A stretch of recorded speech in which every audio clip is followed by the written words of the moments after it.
What are two of the dirtiest words in the English language? Well, if you're concerned with global warming, as so many people are these days, the answer is obvious. The two words are carbon dioxide, or as it is known by its chemical symbol, CO2. One atom of carbon and two atoms of oxygen. If we pump much more of it into the atmosphere, the argument goes, we're going to alter the climate, catastrophically. According to the Intergovernmental Panel on Climate Change, the IPCC, CO2 emissions from fossil fuels, which constitute 85% of our energy use, must be reduced to zero by 2100. If we don't save ourselves from ourselves, we're toast. That's the claim. Here's what's strange, though. All life is carbon-based, and the carbon for all that life originates from carbon dioxide in the atmosphere. All of the carbon in the fossil fuels we are burning for energy today was once in the atmosphere as carbon dioxide before it was consumed by plankton in the sea and plants on the land. Coal, oil, and natural gas are the remains of those plankton and plants that have been transformed by heat and pressure deep in the Earth's crust. In other words, fossil fuels are 100% organic and were produced with solar energy. Sounds positively green. If there were no carbon dioxide in the Earth's atmosphere, the Earth would be a dead planet, period. Talk about catastrophic climate change. Take away CO2 and you'd have it. And yet the U.S. Environmental Protection Agency has deemed this essential ingredient for life a pollutant. But how can something that makes life possible be bad?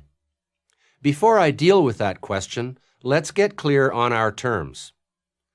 It has become common to refer to the emissions from burning fossil fuels for energy as carbon emissions. That is entirely misleading. Carbon dioxide is not carbon. Carbon dioxide is a colorless, odorless, tasteless gas which is an indispensable food for all living things. Can you have too much of it? In theory, yes. That's what climate alarmists say is happening now. CO2 levels are getting too high. Are they right? Well, if we look at the big picture, we find something surprising. For most of the history of life on Earth, carbon dioxide has been present in the atmosphere at much higher levels than it is today. During the Cambrian explosion, when multicellular life first came on the scene, CO2 levels were as much as 10 times higher than they are today. From a big picture perspective, we're actually living in a low carbon dioxide era. The optimum level of CO2 for plant growth, for example, is 4 to 5 times what is currently found in our atmosphere. That's why greenhouse growers worldwide actually inject additional CO2 into their greenhouses. They want to promote plant growth. Likewise, higher CO2 levels in the global atmosphere will boost food and forest productivity.